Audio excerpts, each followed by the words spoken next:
Thank you everyone for attending today's Ingram Micro and Proofpoint webinar. I'm Daniel Vickers, the Partner Development Manager at Ingram Micro, looking after Proofpoint. We're extremely excited to have Proofpoint presenting today to give us some insight into the current cybersecurity threat landscape and to give us some ideas on how to protect organizations from business email compromise. Proofpoint is the market leader in email security and protect over 90% of the Fortune 100 companies globally and over 40% of the ASX 200 companies. With such a big footprint, they see a huge amount of the world's email traffic, so are in a unique position to give us an update today on their threat research. Just a little bit of a housekeeping. We're going to be giving away a Shimano fishing rod, and we'll be asking a question towards the end of the webinar. So definitely pay attention. We'll have question time for the presenters at the end of the presentation also.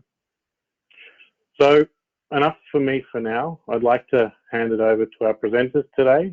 We have Ashan Willie, the Senior Vice President of System Engineering and Customer Success, and also Proofpoint cybersecurity expert, as well as Kevin Epstein, Proofpoint's VP and GM of Premium Security Services. Thanks for presenting today, guys. Over to you. Yeah, terrific. Thank you, Daniel, and thank you for everyone attending. Good morning to everyone. Ashan Willie here, and Kevin will be joining me. And so we'll talk today about what we're seeing in the threat landscape with respect in these times, in these COVID times. Clearly, that is the topic of the last few months. We'll put some context and separate the reality from the hype as well and give you some real actionable information. So what we'll go through is the overall threat landscape first, just to put everything in context. And then we'll talk specifically about how COVID has changed it. Get into some COVID-specific lures that you may be seeing at your side or your customer's side. And then how COVID actually has impacted an industry. And I'll do a quick analysis on what we've seen in some of the US healthcare providers to show you how it's affecting companies with some real database stuff. We've got a lot of data for you here. And then what you can do as a partner or even as a customer in this situation. Right, so let's start with the threat landscape. And I think it's important just to normalize this whole discussion on what the threat landscape looks like. So what you're looking at in this colorful chart is just all the threats in terms of volume that have been charted, this is global, that have been charted all the way from November till about the beginning of March. I could have taken this out to April, but it's roughly about the same trend. And what you should notice here is that in general, the volume has actually dropped even after some of the COVID announcements came out, some of the stay-at-home, the shelter-in-place ruling, etc. The volume of threats have gone down, and that's a general trend we've seen over the last couple of years, where threats have become more targeted. But secondarily here, what's happened is one of the largest actors, TA 542, has taken a little break as of February 2nd, and you'll see that in a bit. But what the type of attacks that you're seeing are pretty consistent across this horizon. So you're seeing a lot of downloaders, a lot of corporate credential phishing. Downloaders have now become pretty prevalent because they tend to be a part of a multi-stage attacks. So in other words, you get a downloader, then the bad actor then can start to evaluate what's on somebody's PC and then load a secondary payload, something like ransomware or banking Trojan, etc. So that's one way to look at it. Another way is to actually look at the actual techniques being used. And if you take a look here, some of the techniques that are being used are fundamentally more oriented around social engineering. So if anything that requires a person to interact. So as an example, you'll get a password protected Word document where a user has to interact. You'll see thread hijacking, which we just saw at a recent customer where they had compromised a Office 365 property and started a thread to understand context before sending out a lure. So a lot of these, all of these, in fact, about 95+% require some sort of interaction. I mean, the only thing that you see that is a vulnerability here is that CVE 2017. It's all the way from November 2017. Another interesting way to look at this is from an actor perspective. And if you look at from an actor perspective, you can see that I talked about TA542, which sends a lot of emotet, and they have been consistently the threat actor by volume globally. And we've also seen that in the ANZ region. And you can see by this, so this amber bar, they have a, there's a huge uptake here in December. Then they take the break, and then around the February 7th timeframe, really, we saw them kind of go away for a little while, and you can rest assured they'll be back. We've also seen TA504 come back. TA505, which some of you may know, was a threat actor. 505 was an actor that was the volume leader, and that started to come back a little bit, but was the volume leader about 2 years ago. They were responsible for Dridex, Locky, etc. So from a threat landscape standpoint, not much has really changed if you start to look at things like the payload, the type of actors. And in fact, if I hone in specifically on Australia, you can see that in Australia, we saw a couple of banking Trojans. This is pretty common. We saw Ersniff and Danabot, and they use a technique that we've seen come up quite really for the last 12 to 18 months. In this particular technique, they use a password-protected Excel file. What you're starting to see now are these techniques that have been around for the last 12 months continue during this COVID crisis to be used. As an example, this is a password protected file, but we also see techniques, anything with attachment based tend to be multi-stage, or obfuscated. So obfuscated by password as an example, or multi-stage from the standpoint that they'll get a download in and then have a second stage download. We see a lot of credential phishing. We see a lot of reuse of O365 and G Suite infrastructure. That has remained pretty consistent. So we've seen sort of the payloads be consistent. What has changed? Well, let's look at COVID's impact on the threat landscape.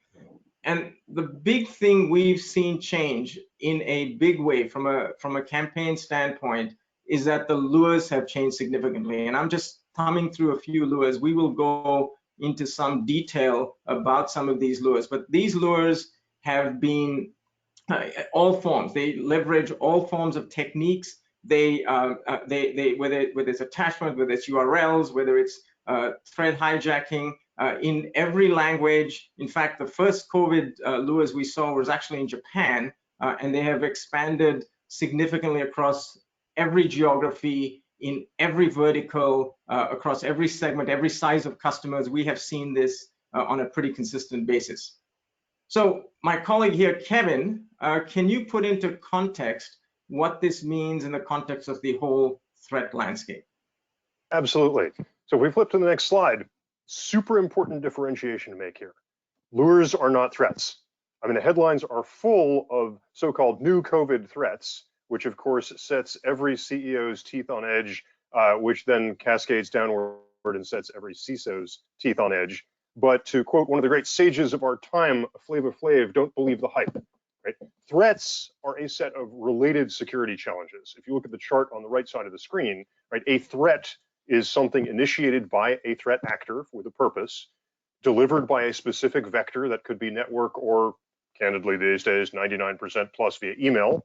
Right? So actor with a motivation, vector for the threat, the lure which gets someone to admit that threat, then a hoster where a payload is mounted, an actual payload such as a remote access Trojan or credential theft pages or so forth, command and control to then exfiltrate that data and an exfiltration process. So a threat is actually an embedded set of DNA. A lure is only one piece of that. The lures have changed. The rest is the same. So if you're looking to detect threats, it's still completely possible to detect and defend effectively. Or since we're on the topic of phishing, a colleague of mine put it, new worm, same hook. We can still see this. If we can keep going, again, the rest of the attack chain is unchanged. The malware payloads haven't changed. We're still seeing Emotet, Azuralt, Agent Tesla, GULoader, all the standards, sort of tried and true. And the tactics haven't changed either. It's still a basic set of tactics, again, largely via email, malicious attachment, malicious URL, basic credential phishing, where someone's socially engineered into handing over their username and password, business email compromise and email fraud, often involving no links whatsoever, just a persuasive communication to persuade someone to send a bank account number or an electronic transfer, file name and domain name spoofing. So still the same stuff, guys. Now that said, as Ashan made reference to, the actors do remain the same as well, and everyone's testing the COVID lures to see if they make better social engineering. So literally everyone from the top of the pyramid, we've seen APT-36, a nation state actor out of Pakistan, various Chinese nation state actors, so the height of sophistication through basic targeted actors, some finance actors, some volume actors, the old Drydex gang, BEC actors, you know, again, super high volume out of Nigeria and Morocco, and then your basic Viagra spam actors kind of thing getting into the act. Everyone's using the new lures because from a social engineering standpoint, that's impressive. And if we go one forward.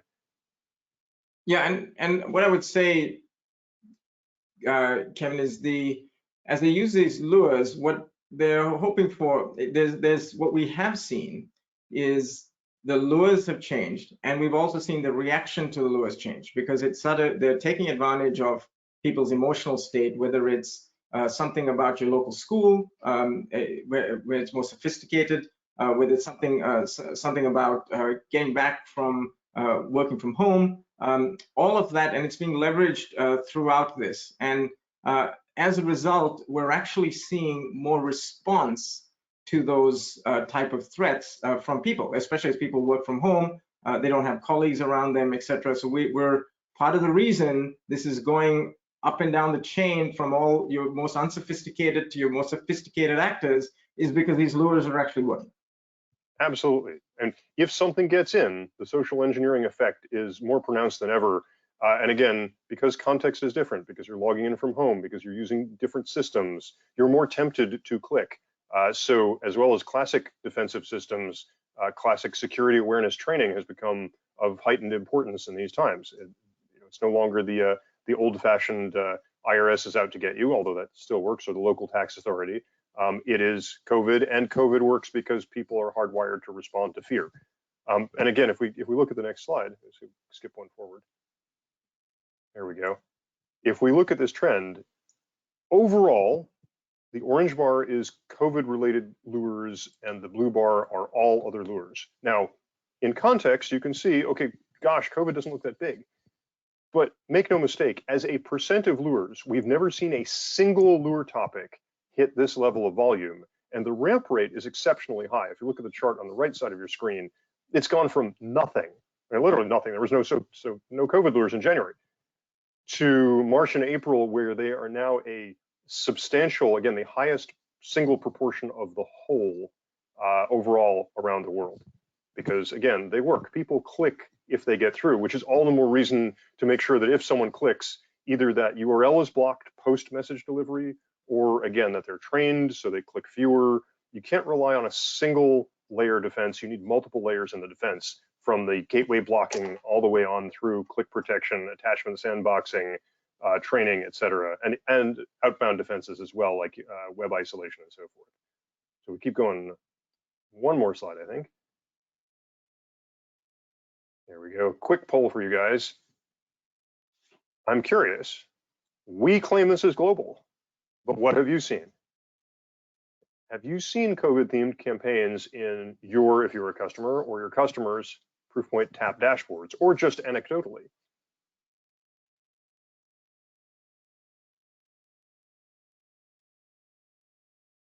Let's see if anything's coming back.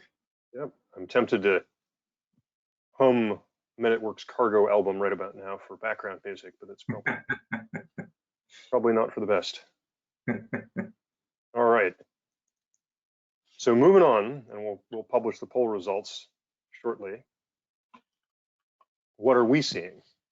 That is the question. And we're seeing all kinds of things. So a quick survey course of COVID lures. And to set the context, we normally try based on, are they focused lures? Are they deliberately highly specific? Or are they much more widespread lures, again, Traditional spam work-at-home schemes tend to be the same globally, just different languages. We look at motivations, right? Are they personal greed? Do they appeal to individuals' specific needs, or are they external motivators like donating to charity, etc.? We try and classify by region, right? Are these very specific local translated, local slang? We've seen ads for pizza shops that compromise delivery. Are they global, again, large scale World Health Organization type of things? And what's the reach? How targeted is it? Is it a tactical reach? Is it an operational reach? Are they aiming for strategic transfers? And as you can see from the blue bars, it's all over the map. Let's be specific. If we click one forward, Sean, we're just going to go through these reasonably quickly, I think, but to give you a flavor of the beast, right? So all the way from regional, so Australian coronavirus prevention tips, claim to be from Australia Healthcare, which is a fake name, but it's plausible, right? Could be. And very formal coronavirus alert warnings. And if you did this, you then went to what appeared to be an Adobe website. It wasn't. You had to enter your credentials to receive the official PDF document, which of course didn't exist, that you're supposed to read to follow the steps to prevent from getting infected. So again, high level, but it keeps going. Not a badly constructed email, safety measures instead of safety measures there. China travel ban, again, spoofed email. It claims to be from the company's CEO.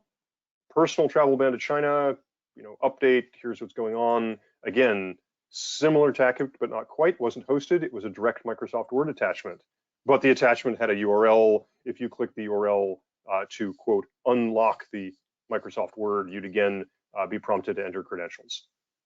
And it was interesting, there's the comment here in terms of targeting, right?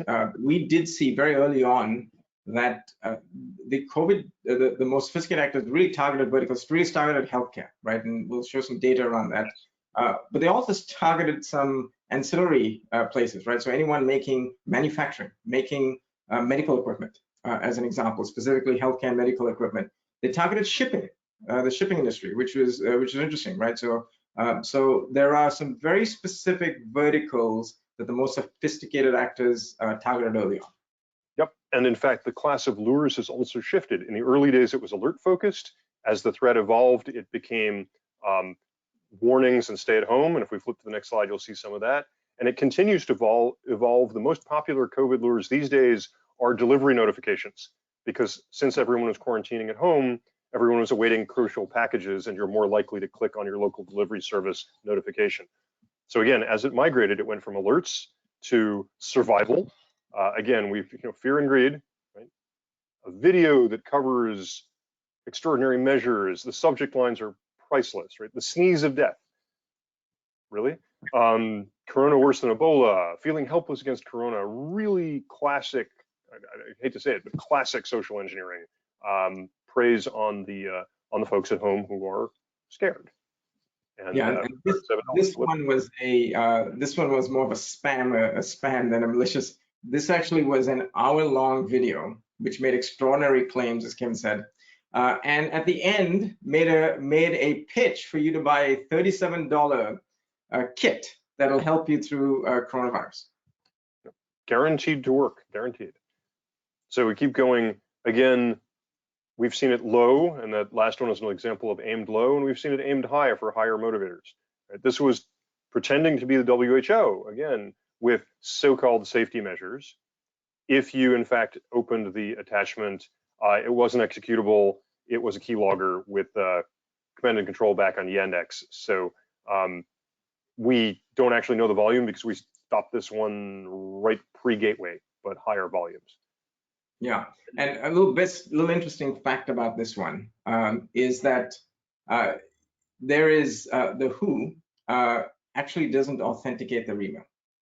So if you were to go in, for those of you who are sort of mail aficionados, if you go and check the DMARC record, they have something pointing to none, which essentially means they aren't sending authenticated emails. So we are seeing a lot of spoofing of WHO, the World Health Organization, coming in, and I dare say you'll see that at your customer base as well.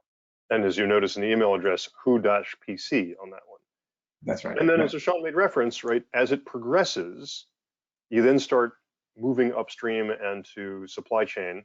So this was a lure pitching, dealing with banking and shipping industry. Coronavirus, a brief note to the shipping industry, bank transfer coming. Right? Because, gosh, if you're in the shipping industry, you might want to learn about the upcoming advisory notes and or your bailout check or your transfer to cover the costs related to the new shipping regulations, et cetera. We've seen them run the gamut. These tend to be attachment based versus hosted, and they tend to be classic. It's believe it or not, it is a CVE dating back to 2017, but it's still very popular CVE to exploit and run as a RALT. And command and control back. So we saw, again, a couple hundred, almost 200 messages, 24 customers, 26 verticals. So highly targeted per customer, but clearly playing that range. Right. And it's not just restricted to active payloads. Again, the most effective attack is one that contains no binaries. In this case, it's we've seen a lot of Nigerian BC, but also Moroccan tend to be the biggest actors in this space. And it's, hope you're good. Oh my gosh, we've got 3 people. Can you call me back, kind of thing. And you'll notice there's nothing malicious here. There is no attachment. There is no URL. There's minimal text. It's actually reasonably well spelled. Right? Yeah. But it's an attempt to engage. And we've seen reasonably sophisticated ones and reasonably primitive ones. There's some thesis that says that the more primitive ones are actually a screening mechanism, that if you still respond to the really, really elemental ones with misspellings, then you're a prime target. Darwinistic filter. But again, if you start engaging, eventually there will be a solicitation for a bank transfer or other form of financial engagement. And then, of course, last but not least, the COVID cure. We all want one. Everybody dreams of that. And hope is not a strategy, but hope is a great motivator if you're an attacker attempting to get people to do things. So confidential cure solution, obviously misdirected to you accidentally instead of to a scientific organization. And if you click for the review, cure review, right? Dr. So-and-so, it's a paper to be reviewed. So if you click to check the obviously misdirected paper to review the scientific findings, you then get redirected through a set of authentication steps that appear to be, again, DocuSign to sign this highly confidential document, et cetera, and you end up giving away your credentials. There is no bottom to which they will not stoop. Right.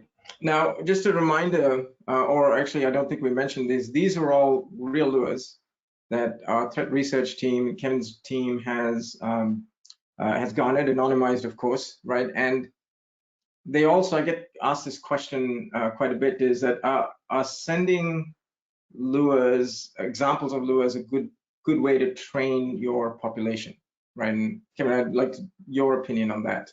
Absolutely. So number one, the first point that Sean sort of glossed over is you have to train your population. Oh, please, oh, please. The fact is that even if you've been reasonably rigorous about security awareness training, fake phishing your organization and ensuring that people are trained, everything's different now, right? Everyone's at home, it's a different context, it's different systems, it's different workflows, you gotta redo it. Average training doesn't last much beyond a quarter, if that. And then as far as sending stuff, yeah, if you were sending lures pre-corona, then you are training people to react to the things they saw pre-corona. You have to train them on corona, and the closer the targeting can be to what they are actually receiving, the better. So our best practice at Proofpoint is to take, per company ideally, the real things that are hitting the company, not a theoretical, the real lures, and to use the extended fish analogy, a catch and release program, right? We take the real lures that are coming in, neuter them, strip the URLs to be innocuous, strip the attachments, and use those in the phishing programs for that company. So you're practicing with kind of dummy ammo but real guns, something like that. No, that's exactly right. So on to the last poll question.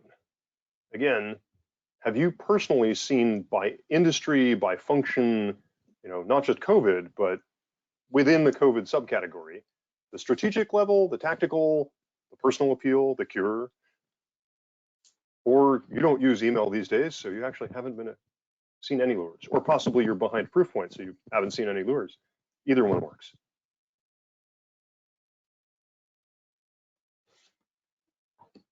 I'm telling you, folks, it's been a long day here. I'm really tempted to hum the appropriate background music, but I'm sure Sean would. Give it a few seconds, and then we'll. Yeah, all good. Super. All right. Terrific. So you had industry stats, which are, in my opinion, even cooler. Yeah, so I thought what I would do is cover a little bit about what we're seeing with companies. I get to see quite a few of these enterprises across the world. And before I do that, though, I want to introduce you to a concept that we built probably about 18 months ago or so, which was that we actually gauge and we can score every attack that comes into an organization. And we learned a couple of years ago that really threats volume isn't a great indicator of how at risk a person, a department, or an organization is. So we came up with a scoring system called a attack index, and the attack index itself is based on 4 major pieces, right? To a much lesser degree, volume, but it's mainly on actor type. Is it a script kiddie, or is it a sophisticated APT actor like the Pakistani actor we were showing in the previous slide? Targeting type, is it a widespread spray and pray type thing, or is it very targeted like some of the lures that Kevin shared with you? And what's the threat type, right? If I get a consumer credential phish, for instance, asking for my personal banking credentials, that's not as severe to an organization as if I put a remote access Trojan in your computer. So based on that, we came up with a score.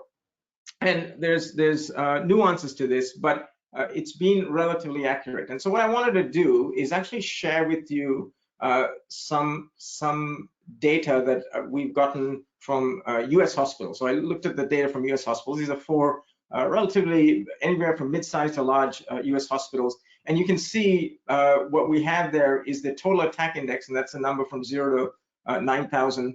On the x-axis, you see the hospitals and the week, right? And as you can see, as COVID started to progress, you can see that the severity of the attacks went up. Now, the volume went up slightly for the hospitals, but the severity went up because it started to be a lot more targeted and a lot more focused on things like remote access Trojans, downloaders, etc. Now, what was also interesting is that the click rate went up significantly.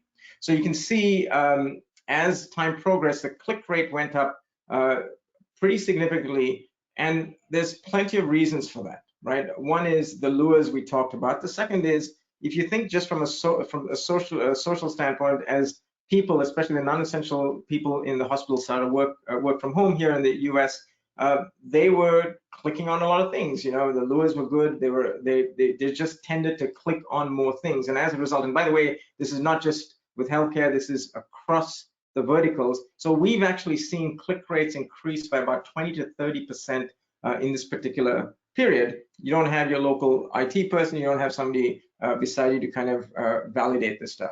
Now, the other interesting thing we saw is we can actually start to map attack index by department. Now, what this is specifically is we took roughly around a January to February time frame in which COVID was sort of, we were starting to see some of the COVID lures, but it was still, we looked at which department was most attacked. Now, this is actually normal. You'll see typically a lot of people look at this and say, well, I expect the executives to be attacked the most. That's actually not true. Where our bad actors are focusing on is they're focusing on people who can do the work, who have access to information, who can move money, such as finance, who has patient data management. As a matter of fact, just a bit of trivia, the person who's the most attacked in the healthcare system is actually the pharmacist because they have access to very valuable patient data. And so you can see this is normal. Now, what was interesting is as COVID started to rise, look at what jumped to the top. The infection control and prevention jumped to the top, and here are some of the titles and the attack index. The infection preventionist manager you can imagine. So the bad actors, they target people who are harried, who have no time, who are looking for information to help them in their job at the time, and who are at work, right? Who weren't at home, who weren't furloughed, etc. And these are people at work, and they were targeted, and clearly you can see the change. And so very fascinating stuff, right? Here in terms of departmental attacks. I do want to emphasize, though, that the bad actors are targeted with these type of attacks, and just to punctuate that, I actually picked a retail customer and showed their attack index around the same time period roughly, and you'll see where's the big spike. It's in December. It's in their peak season, right? So the idea here is to make sure that it's not everything with a broad brush. Yes, there are more COVID lures, but yes, they're more targeted, and they're targeted with the same type of threats. And one other interesting piece of data that I think would be interesting is how have people's behavior changed in this time period. Now, what's Proofpoint invested in a company, bought a company called Observit, which is in the insider threat management. They put an agent on your desktop, and you can actually look at user behavior. But what I'm showing you here is about the 6 or 7 most the alerts from the 6 or 7 highest alert by volume that we've seen from our customer base that have this insider threat software on their desktop, and you can see how the behavior has changed during the COVID-19 time period. And what's interesting is, look at the exporting data from enterprise web application by file downloading. So everything to do with exfiltrating data. You're working at home. There's certain circumstances people are in that maybe they're either leaving their job. They are trying to innocently or inadvertently start to move files, move things within the organization, and they're using their personal shares as an example. So you can see the behavior change. And I actually, because we will be sharing this deck with you, these are the macro set of alerts. But very interesting, right? Just from a company and behavior change that we've seen in organizations. So what can you do as a partner?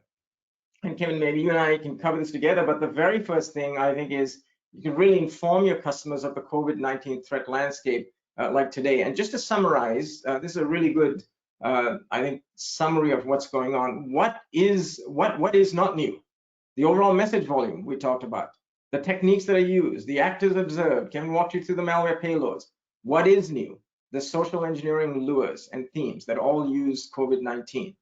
And of course, you cannot underestimate this, a very distracted and stressed workforce. And so they have different behaviors. So that is in essence the landscape.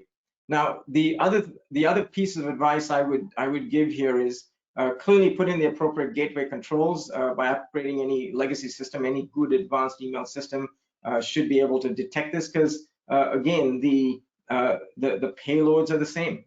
A good advanced system should be blocking this. Awareness is critical. Security awareness. A lot of people do security awareness oriented things. It's, as Kevin said, it's extremely important. I would probably be careful about doing phishing tests. I would be more prone to do more training-oriented videos at this point to help your user populace. You already have a pretty stressed user populace out there. Insider threats, we kind of talked about that. Automation. When I talked to a lot of CISOs, they've been saying that a lot of the security team has now started to spend a lot of time doing business continuity planning. And as a result, have been pulled away from day-to-day threat mitigation orientation. So anything that you can help from an automation or outsourcing help will certainly be much appreciated. So Kevin, do you have anything to add to that? No, I think you covered it really well, Sean. And again, the key I think is to borrow from at the risk of offending folks at prior empire, remain calm and call Proofpoint. The fact is that a piece of the attack chain has changed. That piece is an important piece, and the lures have higher efficacy, and thus it is crucial to have multi-layered defense and activate each of those layers. But at the same time, this is not the end of the world. This is not some radical new binary or highly sophisticated, recently government released injection exploit, etc. This is a standard new development wave and can be appropriately addressed and defeated with appropriate precautions. Terrific. Thanks, Kevin. And should you need more information, there's some really good stuff that we're putting very current on the proofpoint.com Threat Insight blog. We put all our research there. So I'd encourage you to really take a look at it. We are constantly updating this with some pretty deep insight, and feel free to tutor myself or the Threat Insight. We're happy to get back to you. So with that, Daniel, I will turn it back to you. Great. Thanks for that, guys. Now, I'd obviously like to open up the floor to questions for you guys, for our experts. If you can just type them into the chat box, I'll ask them on behalf of you guys onto our experts. We're very lucky to have them today to give a little bit of an insight over what's been happening. So if you've got your questions, please type them away now. I'll also, after the Q&A, I'll also be asking a question to you guys, and if you can put the answer into the chat box, the first person that answers correctly will be giving away the fishing rod. So yeah, definitely put in your questions. I don't think we've got many so far.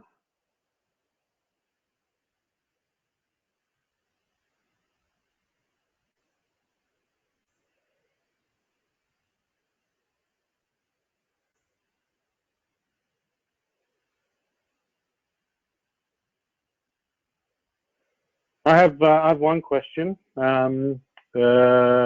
What's one of the ways to prevent the efficiency of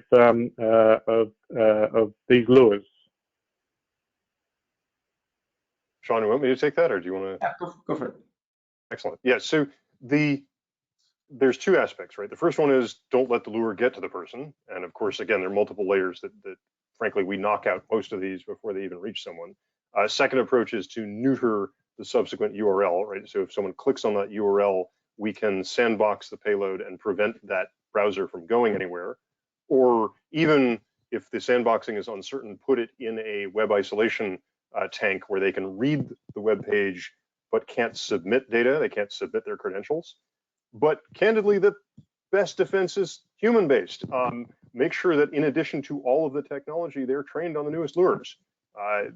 We've seen definitive, sometimes double-digit reduction in click activity, right? You get Mr. Clicky and change his or her Ms. Clicky's approach, and that's a key part of the defenses. So efficacy is defeated both by technology and by training, by human training. Yeah, and especially on the URL thing, one thing we do want to add, we didn't talk about is, but look at the global threat landscape. The ratio of attachment attacks today to URL attacks. So URL attacks, it's about a 4-to-1 ratio, 4 or 5-to-1 ratio, where you with more URL attacks versus attachment attacks. Now, those URLs may lead to an attachment or some sort of malware on a shared site, but we're seeing that, and we are seeing clicks, as I mentioned earlier, increase significantly. So it has to. There is a multi-stage approach, and usually an advanced mail gateway can stop that. But as Kevin said, the last line of defense, the best line of defense, or is advisable one, is certainly just user training. Great. So just another question adding on to that. What trends do you see occurring what are some of the best practices to implement to protect against these things? Yeah, I think there's a. Let me start. Yeah, I think there's a few things that I would do. One of the things we've talked a lot about is some of the user training. Now, one of the key elements, and I would advise this of a lot of organizations that I talk to, is it's important to establish a channel and a methodology of communications during this time, right? So as an example, if there is, everybody wants to look at, hey, when am I coming back? When is work from home ending, as an example, right? Or what are we doing? What's the latest company update or local update? And so it's important as an organization to establish that line of communication. As an example, you may say, hey, for all updates, we're not going to send you any emails. We don't want you to click on anything.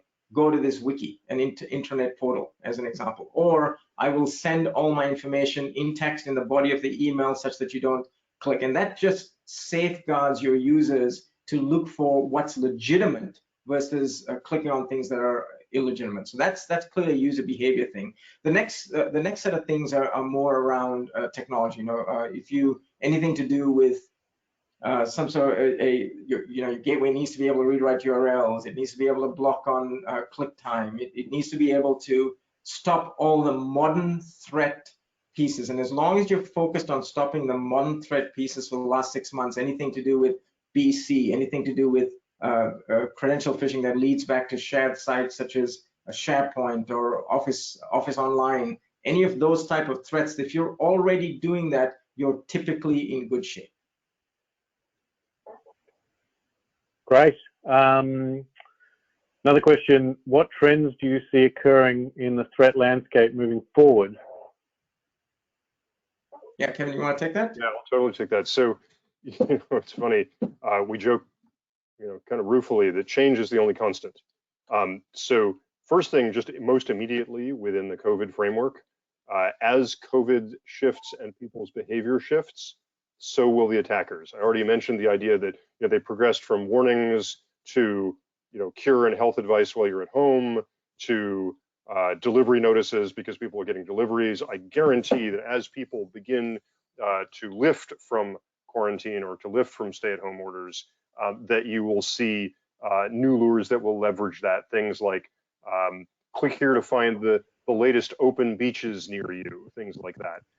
In addition, beyond COVID, again, there's a whole body of work beyond COVID. Based on economic disruption, I would suspect that there will be an increase in financially motivated lures, where the appeal is, gosh, based on the disruption, we didn't receive our payment. Please make sure it's forwarded with all due speed, or this crucial service will be cut off. We tend to see that. Technologically, candidly, not a lot of new development. We're waiting for the next magic bullet as far as a 0-day, but haven't really seen huge developments there. Most of the time, the attackers, frankly, it's better return on investment for them to use social engineering than to try and find 0 days. 0 days costs 7 figures. Social engineering costs, half an hour thinking up a clever lure. Great. Next question is, how do we stop our users from clicking through on these things from their personal emails? Sean, you want that one, or do you want me to? Yeah, no, I can. It's a good question. I'll give you the user behavior, and then there's actually a technological piece to this too. So from a user behavior standpoint, the same training that you give your corporate users, that they can leverage in for their personal email. No question about it. The same lures, the same look, the same sort of methodology they can apply there, and that's from a training perspective. We've also implemented some technology that you can do for personal email, things like users on Gmail, Yahoo, etc. And we do have a few companies that do this, that they've actually implemented isolation, web isolation for folks on personal email. And what web isolation does is it really disassociates the user from the end site by having man-in-the-middle browsing, if you will, right? So you will, what will happen is if me as a user browses to a malicious site, that or any of the ActiveX, JavaScript, etc., gets remedied in the cloud, and we just send you DOM and essentially HTML, CSS-oriented files back, so flat files back. And same with malware. With isolation, you don't enter credentials. you can't download anything malicious. So that's a way from a technology perspective to also prevent personal. Yeah, and building on what Sean said, I mean, really, my initial reaction when you read the question, how do we stop our users from clicking on these things at home? My answer is you don't. You can mitigate with training, and then you can isolate with web isolation. You know, quarantine the users just like you quarantine the inbound threats and real life viruses like COVID. Great. Thanks, guys. I think that's all the questions that we have. So just now for my question, and definitely remember to put your answer into the chat box, and we'll be picking out a winner. But the question is, have you seen, after seeing this presentation from the guys, we've seen there's a lot of social engineering attacks out there specifically related to COVID-19. Is that going to impact the Proofpoint solutions? What's the answer, and also why? If you can type it into the chat box, then we can pick out a winner and go from there.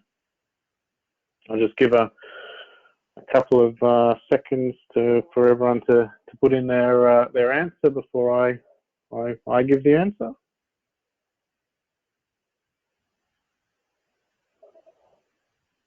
Are we allowed to like go on video and cheat and show them hints? For sure. Sign language. Yeah. Chat with us personally. We can tip you in the right direction.